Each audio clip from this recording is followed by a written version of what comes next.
सभी दोस्तों को सलाम नमस्कार। एक बार फिर से स्वागत है आपका स्टडी 11 में। मैं हाजिर हूँ नदी आपके साथ आज फिर modern India chapter 2 from trade to territory the company establishes power from class 8 इसके पार्ट 3 पोर्शन को लेकर के मैं आया हूँ।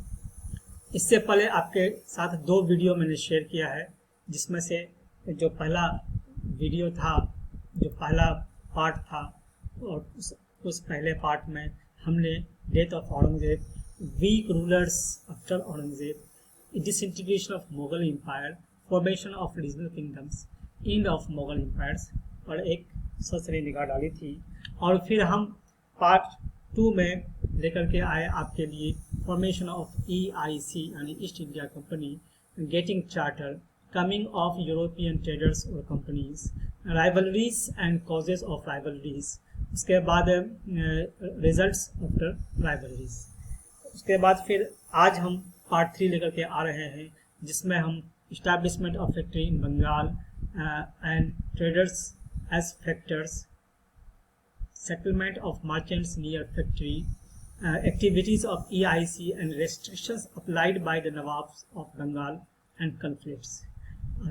लास्ट में है culmination to the battle of Plassey. तो ये आपके साथ मैं शेयर कर रहा हूँ। तो आइए एक बार फिर से आपका स्वागत है। आइए जो फ्लो चार्ट मैं आपके सामने लेकर के आया हूँ आज फ्लो चार्ट के रूप में। जी हाँ, बड़ा मज़ा आएगा कि सबसे पहले तो आप देखिए कि ये यहाँ पर जो टेरिटरी है, जो टेरिटरी यहाँ पर दी गई है, दैट इज़ द एक फैक्ट्री बनाया 1651 में। कब? 1651 में। जी हाँ, 1651 में पहली फैक्ट्री बंगाल में इस्टेब्लिश की गई। किनके द्वारा? ईस्ट इंडिया कंपनी के द्वारा। और that was the trading point, और वह वो बेस था ट्रेडिंग का। और उस वक्त जो ट्रेडर्स थे उसको कहे जाते थे फैक्टर्स। ये ट्रेडिंग पॉइंट जो था ये एक्चुअली में 2 रूप में काम करता था, एक वेयर हाउस के रूप में और दूसरा ऑफिस के रूप में, office of the officers of EIC east India company के ऑफिसर्स के लिए। वेयर हाउस मतलब जो सामग्री उनकी खरीद की जाती थी मतलब वेस्ट बंगाल में, वो खरीद के सामान को वहाँ पर डंप किया जाता था और फिर वहाँ से पैक करके यूरोप भेजा जाता था। जब एक्सपेंशन हुआ ट्रेड का, तो ट्रेडर्स को राजी करने पर कामयाब हो गए कि आप लोग बेस के आसपास में ही सेटलमेंट करें, और बेस के आसपास में रहेंगे तो आपको सिक्योरिटी भी दी जाएगी। और क्या करता है, 1696 में जितना भी वहाँ पर सेटलमेंट था उस सेटलमेंट को फोर्टिफाई करना शुरू कर देता है।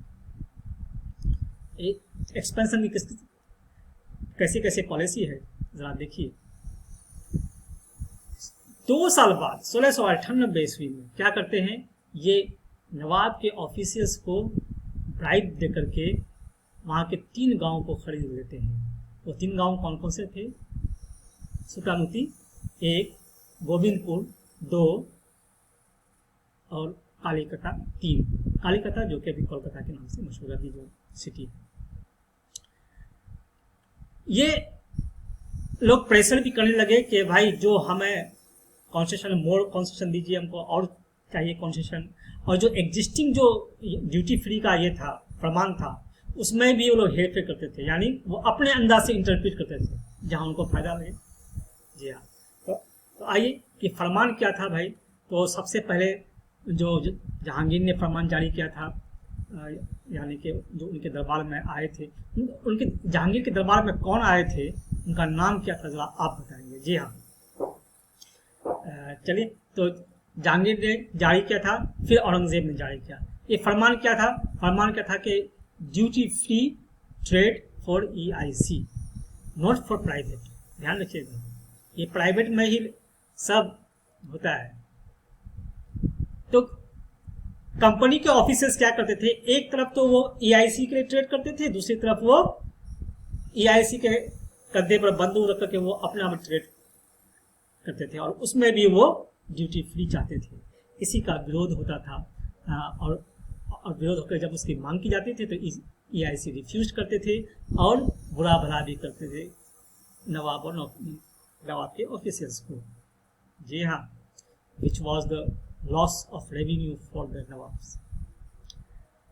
आइए तो नवाब ने क्या कदम उठाए। 3 नवाब जो बहुत मशहूर हैं। जी हाँ, मुर्शिद कुली खान जो कि नासिरी डायनेस्टी के थे, 1727 तक वो रहे, 1717 से 1727। और उसके बाद अली वर्दी खान जो कि अफसर डायनेस्टी के थे, और सिराजुद्दौला भी अफसर डायनेस्टी के। 1740 से 1756 उनका कार्यकाल रहा, और सिराजुद्दौला का 1756 से 1757 रहा। तो ये यहाँ पे होता क्या कि इन लोगों ने रिफ्यूज कर दिया कि भाई कोई भी ग्रांट आपको नहीं दी जाएगी, ठीक है, कोई भी रियायतें आपको नहीं दी जाएगी। साथ ही कहा कि एक लार्ज ट्रिब्यूट आपको देना पड़ेगा। आप अगर ट्रेड करना चाहते हो तो आपको लार्ज ट्रिब्यूट देना पड़ेगा, नहीं तो छोड़ूंगा नहीं।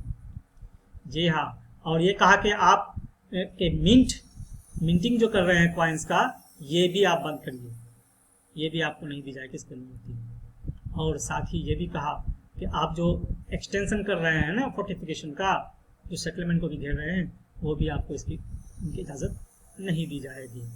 और ये कहा कि भाई तुमने तो कमाल कर दिया, तुमने हमको धोखा दे दिया और ह्यूज अमाउंट ऑफ रेवेन्यू का लॉस करा दिया, यहाँ तक कि आप हमें और हमारे ऑफिसर्स को अंडरमाइन, नज़रअंदाज भी कर रहे हो। जी हाँ, EIC ने सब बातों को रिफ्यूज कर दिया और कहा कि यानी कि ह्यूमिलेट करते हुए, भाई हम लोग जो कह रहे हैं वैसे ही कर रहे हैं, यानी started to humiliate nawabs and its officers. इनका क्या क्लेम था? इनका क्लेम था कि अनजस्ट डिमांड है, ये unjust demands of the local officers were ruining the trade of the company. इनका मानता कि ये लोग अनजस्ट डिमांड करते हैं जिसकी वजह से हमारे ट्रेड को नुकसान पहुंच रहा है। और यही नहीं कहा कि ट्रेड उस वक्त फ्लोरिश करेगा जब ये डिमांड, ये ड्यूटी रिमूव किए जाएंगे। और ये भी कहा, ये भी विश्वास कि नहीं, हमको fortification, rebuilding of the fort हमको करना पड़ेगा, फोर्ट करना पड़ेगा। इसके लिए हमको गांव के को खरीदना भी पड़ेगा। जी हाँ, it had to enlarge settlement, buy up the villages and rebuild its forts. बस यहीं से जो शुरुआत होती है कन्फ्लिक्ट की, जो कन्फ्रंटेशन में तब्दील होती है, and finally culminated in the famous battle of Plassey. जी हाँ, संघर्षों के कारण टकराव हुआ और फिर अंत में प्लासी के युद्ध में परिणत हो गया। तो ये सारी बातें थी। आइए अब MCQs आपके साथ शेयर करते हैं। पहला MCQ जो क्या है, which of the Mughal ruler had issued the farman to EIC? Jahangir, Aurangzeb, Farrukhsiyar, all of the answer is all of the.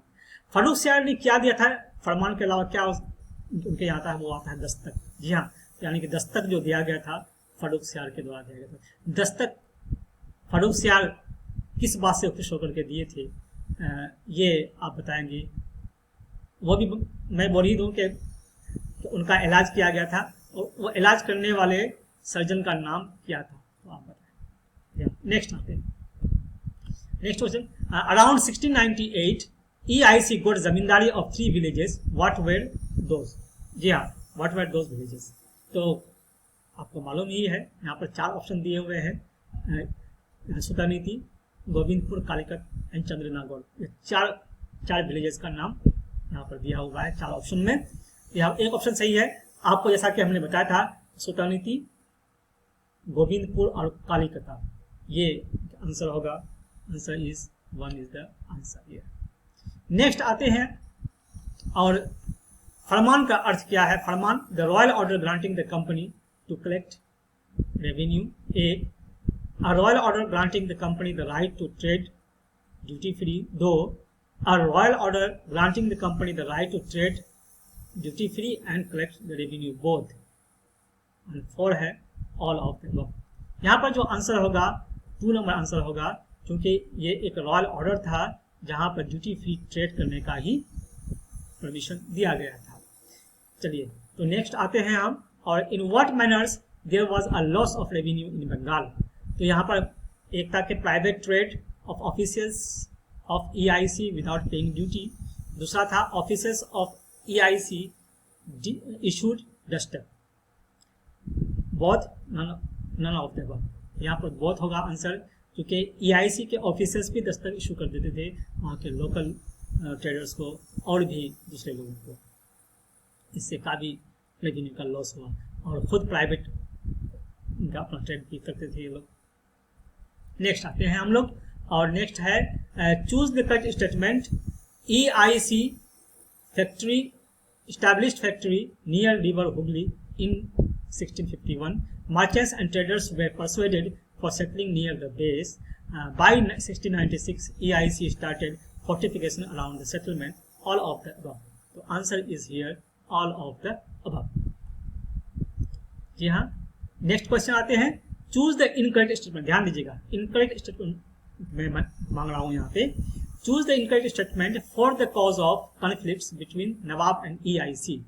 Nawab of Bengal stopped from extending fortification, refused to grant company concessions, though right to mint coins was only within the factory team 1 and 2 and 1 and 3.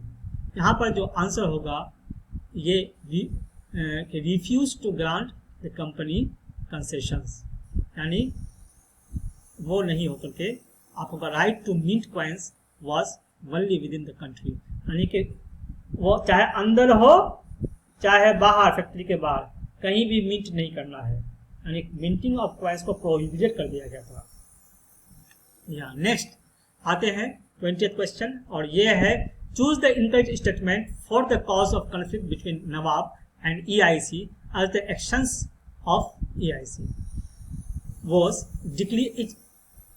declared that the unjust demand of the local officials were ruining the trade of the company and trade could flourish only if the duties are removed. दूसरा है, it was also convinced that to expand trade it had to enlarge its settlement, buy up villages and rebuild its forts. Both none of the above. क्योंकि दोनों statement सही है इसलिए none of the above is the answer. जी हाँ, none of the above is the answer. Next आते हैं हम और देखते हैं choose the correct sequence of nawabs of Bengal. जैसा कि आपको बताया था नवाब ऑफ बंगाल के बारे में, सबसे पहले आए मुर्शिद कुली खान। मुर्शिद कुली खान के बीच में बहुत सारे आए नवाब, लेकिन उसके बाद 1740 में अलीवर्दी खान आए और 1740 से 56 तक ये रहे, और फिर सिराजुद्दौला 1756 से 1757 तक रहे।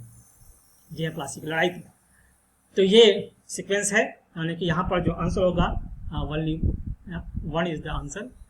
तो दैट्स ऑल माय फ्रेंड्स। आपको अगर पसंद आए तो लाइक, शेयर और कमेंट कीजिए। आज हमने एंड ऑफ चैप्टर 2 का पार्ट 3 किया है, और फिर आपको हम रिक्वेस्ट करेंगे आपसे wait for the part 4। And इसी के साथ ही हमें इजाज़त दीजिए। जय हिंद।